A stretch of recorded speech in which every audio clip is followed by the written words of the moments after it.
Samuel Oboyeba Nzambe soka poni moto botika koyima imame moto azali Nzambe pambate Nzambe akoko okufela libata te baba kisene ekuluzu akene okufela libata tolanda tata Samuel Kanza.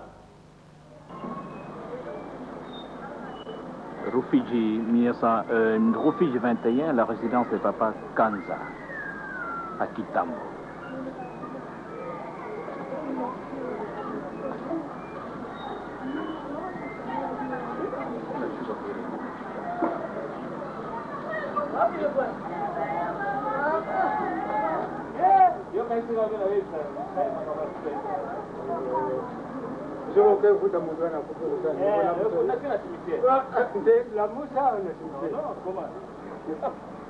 C'est combattable.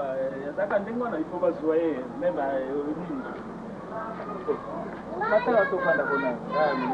Penangai.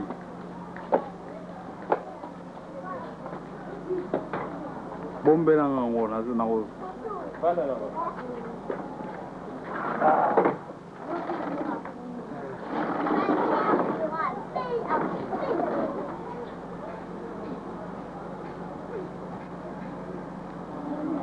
Papa kombo nona? Kanza Samuel. Ah, ngana yokaki ke ozaki ancien combattant, obotama ki na odambula mbola nini? Ngai na butama na 1918. Ah bon, ndegi nino na mboka ni? Na Kinimi. Okotaka mosala soda ndegi ni? Nakotaki mosala soda na Ntina Buyu. Po batata mpe ba mama na ngai bayibaki mingi makambo ya papa Simon Kimbangu. Na ntango ya papa Simon Kimbangu bayiko kene na nkamba ngai na kuliko tambula kulungwa wa lukula bandari ipo ba mema ngai ko makasi mazalaki te na bomwana sino vraiment luboko ya papa Simon Kimbangu na bomwana ngai na zwaki yangu yangwana ntango ne kukula makambo ya bakangaki ntango bayiko kanga ba konsina bisu na 1925 ngai na kumi mwa mutu moke ntango na bayiko banda ko kanga bana boye bazangi babu koboko mamalamu po bakena na ikolo na boma soko papati kangai mbele na kendeki ikolo na boma ese pourquoi mbele na hivi mwa mukandete alors ntango na papa ipo kimisanga yao na kisasa bon tuiko kuma na 1919 oui 19 juste l'état a tindiri ngai convocation apesi ngai lupango ezali na madimba numéro 6 kuna nde isika na yeko kujua information penza ya makambo ya papa Simon Kimbangu na mutute na shukuri lupango wana ishiri na tungimwa ndako wana ishiri na yeko vanda wana bajunga musana iteksi leyo tangu wana iteksi leyo ade na bani kusala moke na butuwa ntangu tuli musala na lali na tala kaka buyu na yeko mwana lukola vision mutumoko ya beti port ngana ndimi we ya rubi olingina kota ngabe papa kota akota bo inalifuta na ye albi na ye mpoto solo na yo neko solo to ko solo na yo fona zaki komela makaya minge ndako no suna mulinga bu mwaite biloko wana na mulimo elinganite galbi papa yo ko banga ubele suna mulinga ya sigareti pamba bu mara mto solo ya vite na bibo di kamutekende ndangu ya biminga lubibo kangila ngai porta pushi port akumi na katikati na lupango abengi ngai na ndimi alubi bima tangu na bimi alvita na nikolo na tadi nikolo di pata munene ya muindu ezali kuturne kaka ndengi wana na mungungu ezali koluba kuna na ibaki ntina na yangute yalvi ezali kuyoka nini ngalvi na ezali kuyoka kaka lukula iloko pamba ezali kusala na yoka likamutia alvi nzambi ezali kubenga yo meyo pona makaya na yo wana yangwana mudinga no yo melaka makaya mingi ekeko kanga njila kuna bo mbula 6 ans na école militaire tant que si batinga na moyoya tant que kukena na moyoya to kumi na inkis na bandi kumona makamu si ya ndengi mususu papa Simon Kimbangu ayiringa ina inkis tangu yaki bongo baleta na mayele na bangwana bayibite mutu mususu yawa alors babeti rassemblement tuyi kutunda na shika moko balingaki poite ba yeba mutu wangu soko tena kati na bisu maintenant ntangu wana ngai na ibiri kamfashike na mona kyangu na butu na lubia tala mutu te ovala kimbangu alekiawa wana mundele penza ikulu babuyi kimbangu alekiawa akamati livre d'appel kwa ibasa la appel mbula ibeti sur le place tupansani bisiyote na butu wana tulali aiko hivi sangai bokulungwa lubia wana tongo ntangu wana na karambe wana bamerike basali yao kutunga na bamerike wana bayaki kusala mubembu na bangu makamuna leta bisu to yibi na ibaki na ngai kuna te oyo funa boko yoka wana na la prene affaire ya kalawana bangu nde bato bayaki kusatsa musala wana.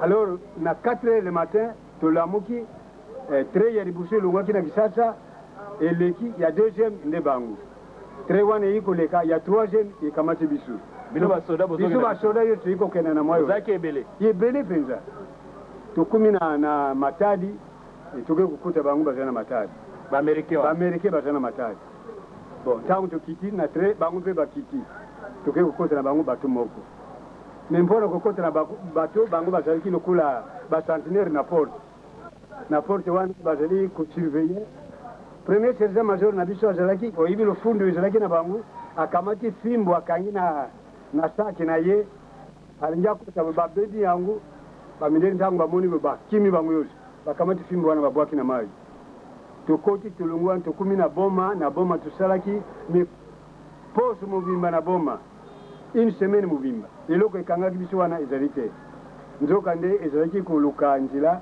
papa kisolokele ayakokutana na biso akutanaki na ye tukutanaki na ye me ngai mpe nayibaki na ngai ntango wana te tomoni kaka pio moko ya rouge ye kutambula wana bamindele bakimi bangu yoso baki kubumbana na china bambeto tusa ngai nalubya likambo yangu tulungu wana tukumi na Lagos parce que kulungwa matadi kukuma Lagos jadi mikolumine na njila tukiti na Lagos na batu tukamati te tukete Abeokuta tulungu na Abeokuta tukekuma na ibada kapitali ya popo kuna ndi shika tukenai kuvanda tusisaki 42 yosu wana makambu yosu ya mukamu si mbongo tukendeki kulia kuna na mubembo yosu tukendeki na monna kiyanguana na kiku forme basoda bazalaki na ngai babandi kubone na ngai shika moko mukolo mususo totelemika kabuyo totala buyale komanda ya 4e et 2e bataillon ayina na soda moko azana mulaki ya soda azalaki na bilamba te ya mususu te kaka bilamba ya soda me ikoti ezalite komandango ebi komona te konkumbo na ye na busa na yango ayiko solola bango na mise komanda materne nde tozalaki na biso komanda nani materne oyo wana nde ayebaki mpenza makambo ya kokanga papa Simon Kimbangu parce que bataillon ezalaki mosusu awo na mbenseki awo bayina ye wana bakitisi balubi tokangi soda oyo kuna azali na ikoti te toyibi pa ya kuzalaka te soko azali awo soko wapi toyibi te yango toyina yawo atari yebo balubi na monoko ya farama balubi oyo Kimbangu kaka abe maintenant tangu bakitisi wana batuni balubi yo ozalaka wapi oyaki leri nini awo mais mon cher ami poati atungi sali lubana mbala moko yete aza kutala kaka bangu mais tozali kutuna yo oyaki leri nini awo na oyaki ntangu nini awo na mukili oyo na mbala misatu wana ayiko yana na bangu alubi ngai na yaki ntangu basoda yoso bayaki ozalaka na batayo nini alubi tisuki abe yo yibi bateno ote tokopesa biloko kulia te yayiko yana bangu alubi tata akuki kubusana mwana na yete abe yo abe komanda materi na pesi ye na premier sergent major abibuki ye na kaso bakeba funguli ndaku bati na boloko kuna akangi komanda alubi kanga malamu yabi mo komanda na siko kanga malamu na mekari shoot akikumeka fungulu na hivi si basolo tozaki na baonga bibotala parce que sika tozaki nzela ikenda tout droit nzela wana keti na gare ngala bibotala ye wana zabuke basolo wana balbie izali ya solo izali bongo bango ba yibi tenga ba ko yibe shoot ndengini tokotala po boyiba malamu tina 4h tant to bako ya kushanje basoda bokotala ntango bakufungula kaso wana tupansana na biso shiri na 4h wantu ikujunga komanda materi na ye apesi fungula na premier sergent alubia le fungula kaso limisa mutu wana bakeba funguli ndako afunguli kaka porte boy alubi komanda alibotiye wapi ya vimo komanda na ngai nafusa kifungule pale na yomoko ngai na kimisende ngini alimwe alimu na maboko na yo ya alibite mo komanda fungule kende kina yomoko avec mbango ye mutazali komonisa biso fazulu bon basoda tozalaki na bango bambimba lubi ezali ya solo na butu wana tobondelaki aye koyebisa biso bokolungwa na le 1er janvier 1943 awa na ibada bokosala manœuvre ya 3 mois bango balobaki 3 mois mais bokosala yango 15 jours pamba nde bokozwa nzela mpona kokende na Egypte nayebisi bandeko tozalaki na bango chauffeur ya komanda alobi yoza na makambo no ya pamba wana oza koloba na biso awa komonisa biso pamba bamindele kuti mosusu bateyaka biso awa bayibi Jerusaleme te yoza koteya bato kuna tokokoma na Jerusaleme ndenge nini ngabi tokotala kaka na butu wana ayi koyebisa ngai bokolungwa awa na le 1er janvier wana train na bino ekosala 3 fois tour ekei ezungi soko omoni boyeluba makambo nayebisaki ezali ya solo tovandi na biso tulali na le 30 wana biso banso toti bakamino na bako esili na le 1er janvier na 4 heures l'ensemblema ebeti tobimi biso yoso ntango tobimaki ale tokamati nzela mpona kokende na gare tokumi na gare na 7h30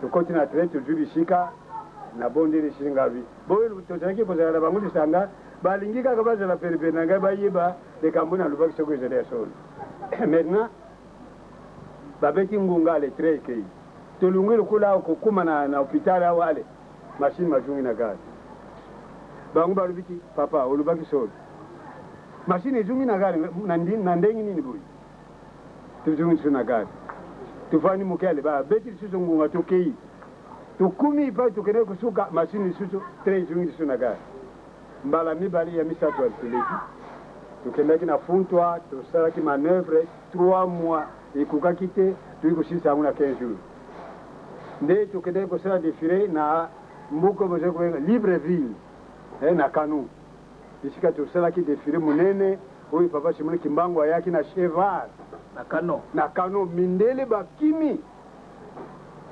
bango nyonso na défilé wana nde sika tokende kozwa drapeau ya étoile jaune oyo ezalaki na biso ya kala wana tosilisi wana tozungi na funtwa bainfanterie nyonso bazungi na Kanu na nani na Aragos mpona kozwa bato kokende na la mer Rouge tosalaki boye bango bazungi na masuwa biso baspécialiste tokamati bakamini na biso na nzela kolungwa na Nigeria kokuma na ABC tosalaki 50 jours 50 jours na nzela ABC oyebi oyo nzela eke na Khartoum oyo nzela eke na Swan tulungwa tokoki kovanda na Swan tulungwi na Swan tokoti na Egypte totambuli na Egypte tomoni bisika yoso bana na Israel bazalaki bandako ezali te lelo tokumi te wapi pai bakendeki kokamata Moïse na mai makulu na ngai yoyi boyi tozalaki na bango balobiki solo olubaki tolungi wana bake kopesa biso kana kankasasine esika tozalaki kovanda baegypte bayambaki bato mwindo bien soko boyi te mbela ezalaki mabe ntango tolungwaki wana todescende te tokoki kokuma na la mer Rouge epai wapi nkolo Yesu Kristo bana na Israeli bakatisaki mai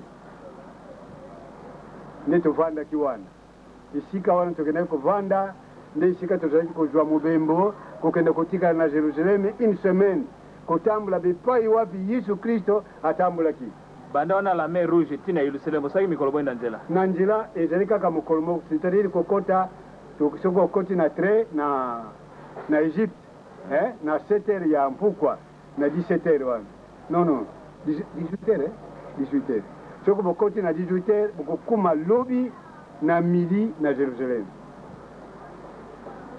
kaka na Israel nde basalaki mbula tuku minei tala isika basalaki mbula tuku minei ezali sika ya mpona nini basalaki wana yoto mpona masumu soko mpana masumu te bakoki kosala boye te bokomeki na jérusalem bosalaki nini kuna kuna na jérusalem bakoki kotia biso epai betlehem epai jérusalem na katikati parce que kolongola jérusalem kokende na betlehem ezali 8 kilometre nde esika tokendeki kovanda kotambola bisika nyonso yesu kristo asalaki misala na ye na bantoma na ye bepai bazalaki kotambola na baramer morte kuna tusa nde esika wana tozalaki kovanda ntango toyei kosilisa tozungi kotikala sudi na ramer rouge komanda oyo ya biso azwaki nzela miku mpo ete akenda kofuta nzela tokota na bruxelles akende na alexandrie esika bakende kokuta na komanda de bol oyo azali chefu ya kokatisa babato wana epai mutu mwindu epai mundele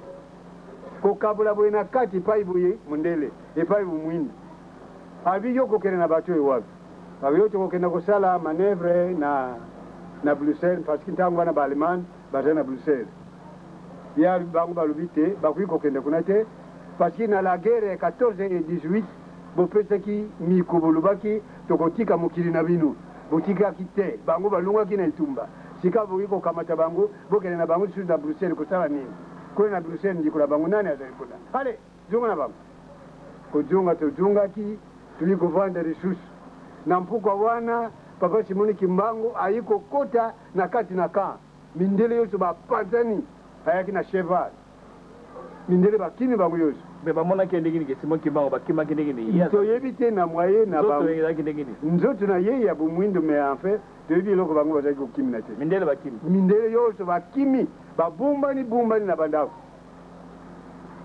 komanda tozalaki na ye alobi mutu oyo akomonisa biso mpasi nde esika tozwaki nzela tolongwaki kuna na le 24 mai 1940 na alexandrie mpo na koya kokota na bato na alexandrie mpo na koyao tolandi tata samuel kanza na mbula oyo na 1998 na le 11 septembre mama moko italienne amonaki centre d'accueil mobali na ngai toke na centre d'accueil baye na centre d'accueil amoni papa simon kimbangu ntango tozosala culte na biso anniversaire le 12 septembre azali italienne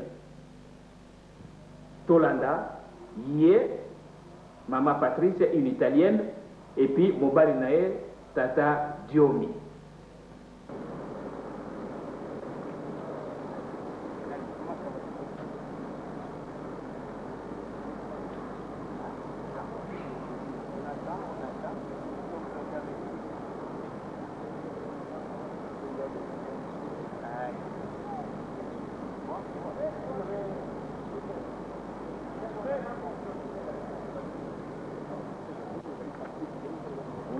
Comme on était déjà entré, on ne pouvait plus faire marche en arrière, mais je n'étais pas vraiment en état d'être même présenté.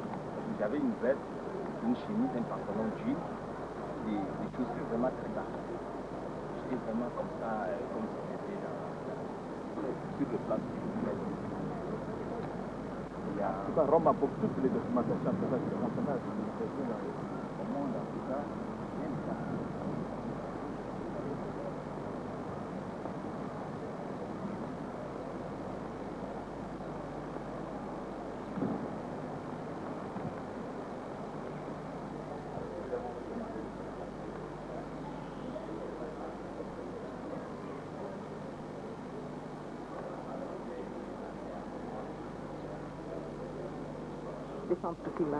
Ce n'était pas quelque chose d'habituel, ni de voir quelque chose, ni en particulier le lieu, les centres Kimbanguistes, parce que je n'ai pas de lien précis avec les centres, ou en général avec les Kimbanguistes.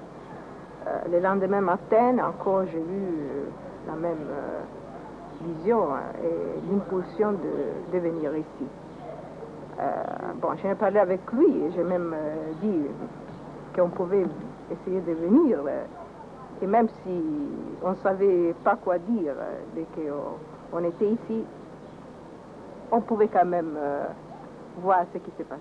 On est arrivé, c'était le 12 septembre, et on a vu qu'il y avait une grande cérémonie à l'occasion de la naissance, de l'arrestation et la réhabilitation de Simon Kimbangu. On n'était même pas habillés convenablement, tous les deux, on était en jean. Mais quand même, on a participé à la cérémonie et pendant la cérémonie même, quand on était concentré dans la prière, j'ai vu, et certainement dans le lieu où je me trouve maintenant, la figure d'un homme habillé en blanc, en sorte de sari, avec les cheveux un peu arrachés, qui gardait dans notre direction, envers nous. Il était habillé comment, la tenue? C'était une sorte de sari blanc, qui était avec une fermeture au niveau de la vie, ici, et c'était complètement en blanc. Et j'ai vu la sensation, je ne sais pas vous expliquer pourquoi ou comment, que c'était Simon Kimbangu. Bon, j'ai référé à mon mari ce que j'avais vu, et on avait parlé après avec quelques responsables de l'église qui m'a demandé, quelques temps après, de rendre mon témoignage. C'est tout. Madame, merci beaucoup, vous venez de Rome. Comment se fait-il que, j'attends, vous êtes née le 2 juillet.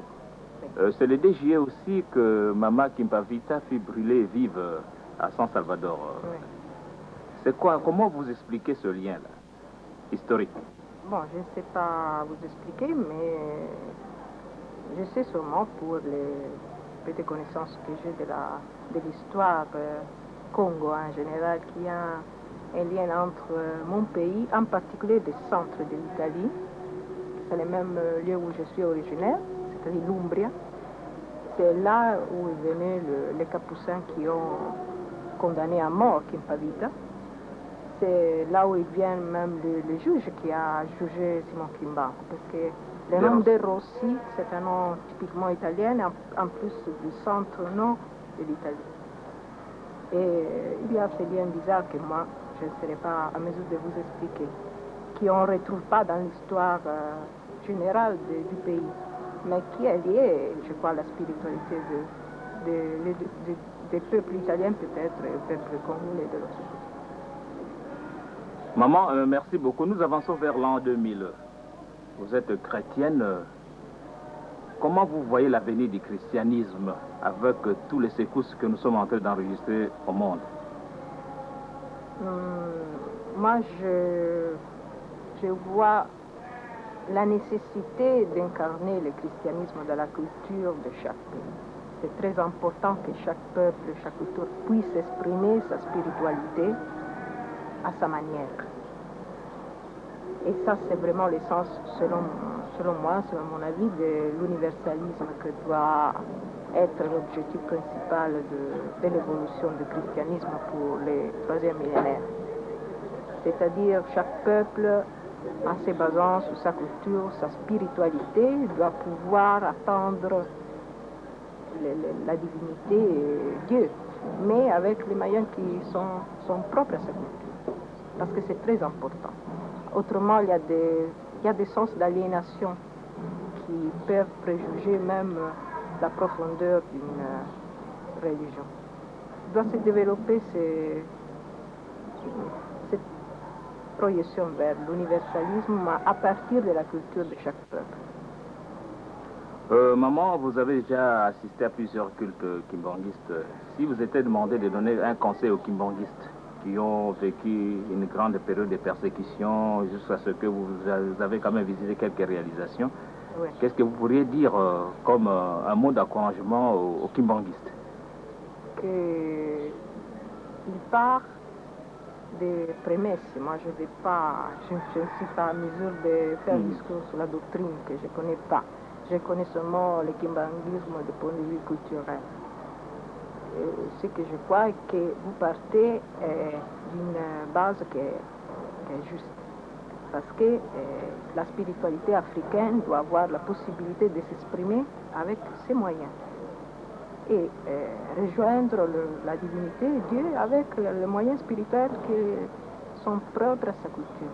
Et ça, je crois que c'est très important. Parce qu'il faut éviter l'aliénation des faits propres des rites qui n'appartiennent pas à la personne. Ça, c'est très important. C'est pour ça que je crois que vous êtes dans la direction du futur, dans le sens que j'avais dit avant. Merci beaucoup. Nous allons revenir à Papa Diomé. Papa, on vient de parler en français ici. Il y a plusieurs de nôtres qui sont là, qui n'ont rien entendu.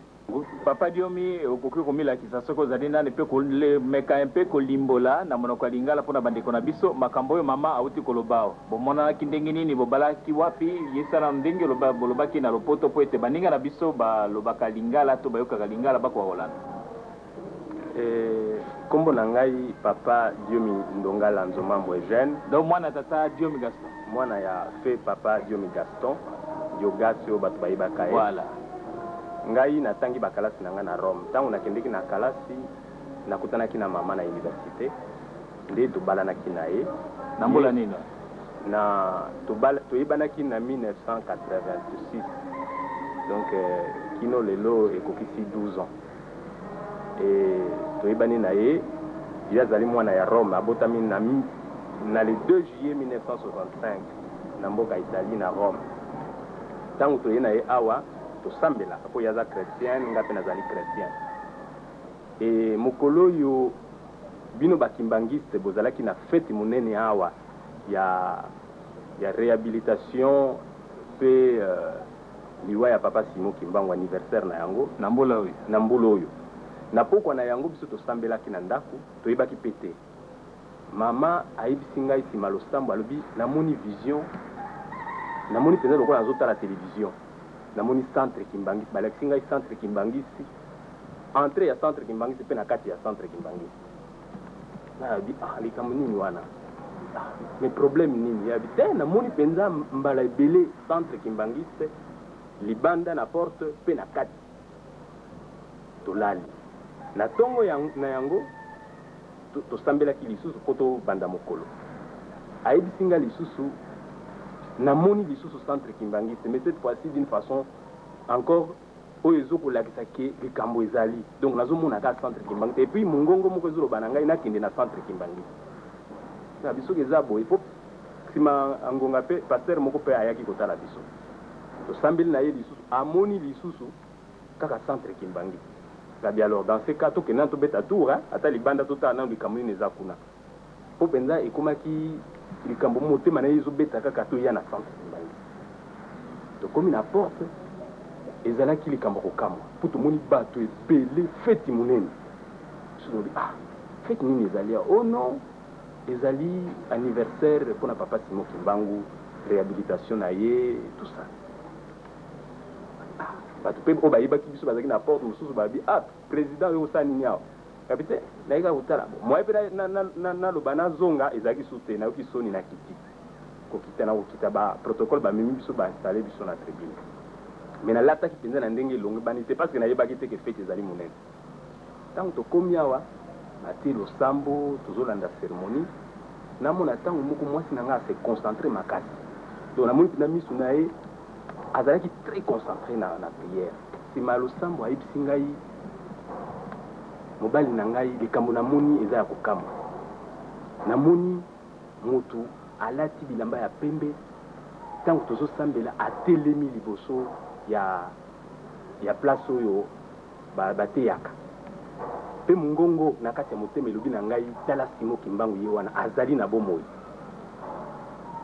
Esalaki ngai somo na bili kamboyo toloba yango ou bien tobomba ti toke na biso na ndako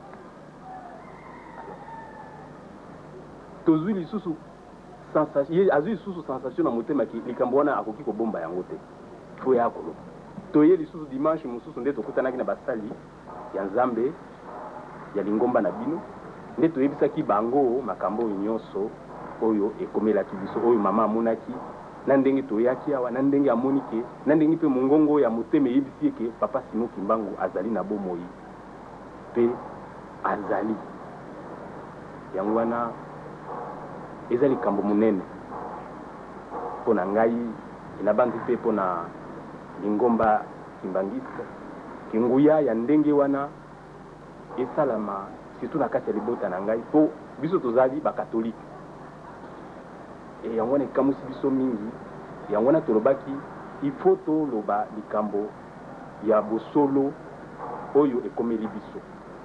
Voilà pourquoi topesi nguya mingi na Nzambe matondo mingi na nzambe na manso asali mpona alakisa biso elembo ya papa Simon Kimbangu ki azali na bomoi ke kino mokolo oyo azali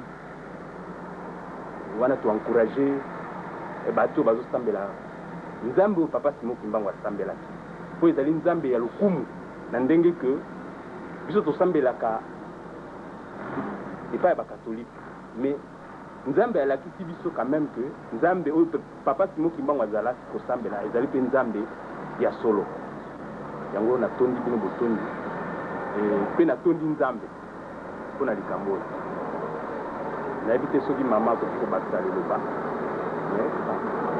nzambe botondi na manso oyo asali mpe napesi matondo mingi nayebi te soki mama akoki kozala na liloba kobakisa me mpo na ngai nazali na kati ya nguya makasi émotion makasi na ndenge nzambe azosala.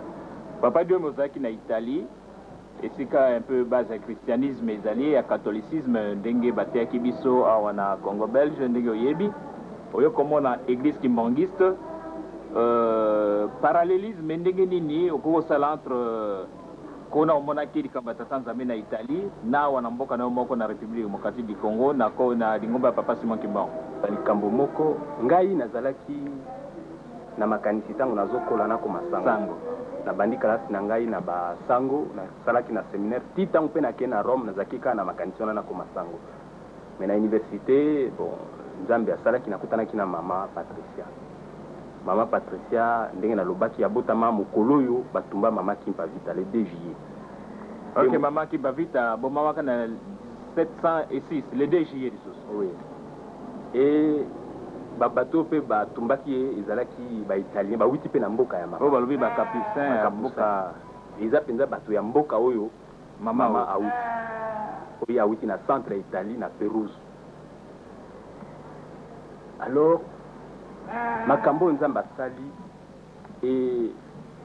etindi ngai nakanisa mingi nayeba mpo na nini mama ye aza na ye chrétienne catholique ebongo ayoka mongongo ya papa Simon Kimbangu amona papa Simon Kimbangu na miso na ye boye mpe alimbola likambo yango na miso ya bato epuis ndenge alobaki na lopoto de commandant de Rossi mpe azali na mboka yango mboka na ye kaka si commandant de Rossi mpe origine na ye kaka Italie mpo ezali kombo benzo ezali courant na kati ya Italie bato bayebi Italie de Rossi ezali kombo ya baitalien donc na mama Kimpa Vita na papa Simon Kimbangu bazali kaka liye na Italie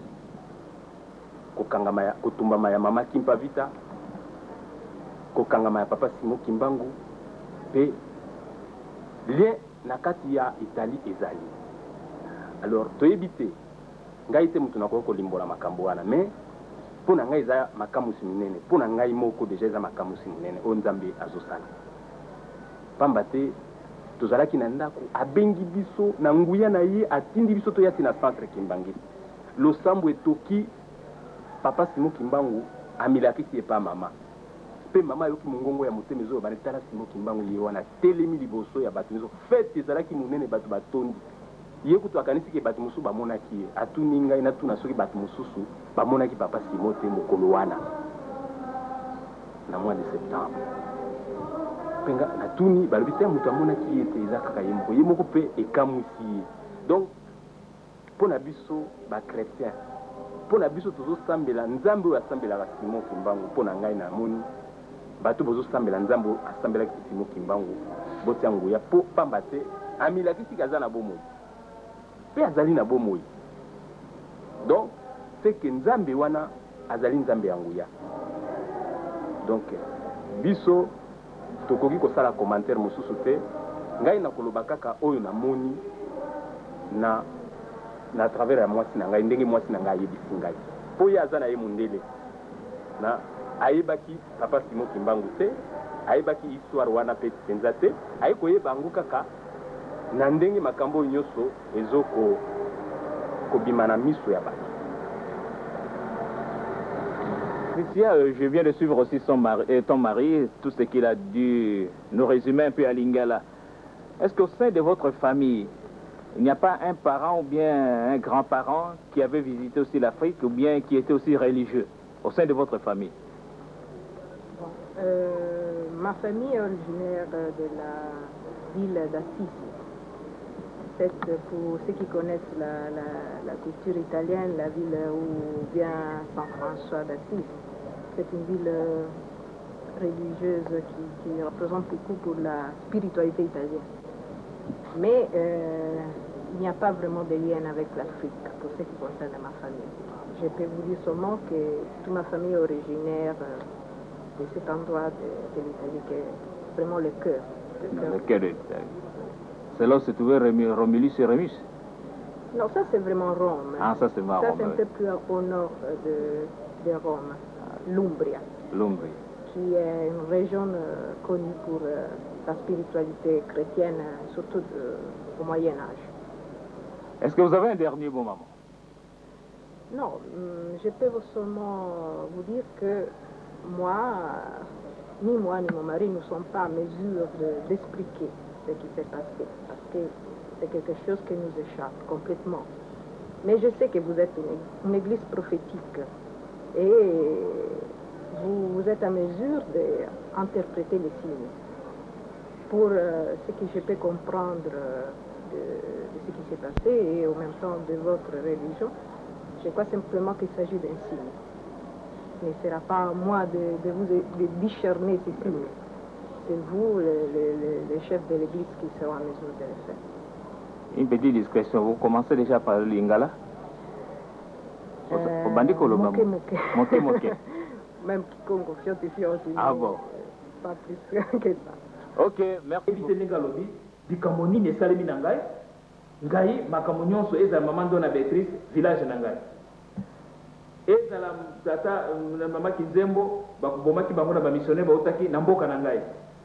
Commandant de Rossia, kondanaki papa Simon Kimbangu, yamboka nangai. Ngai lelo na yeko mona Simon Kimbangu. Et ngi koloba nini? Batata pe ba maman, à vous de tirer la conclusion. Nzambe soko apesi. 37 000 familles déportées, plus de 150 000 morts. Dingombe outi na zéro. Tala misala, mokili mobimba. Est-ce que tata pe maman? Olobini.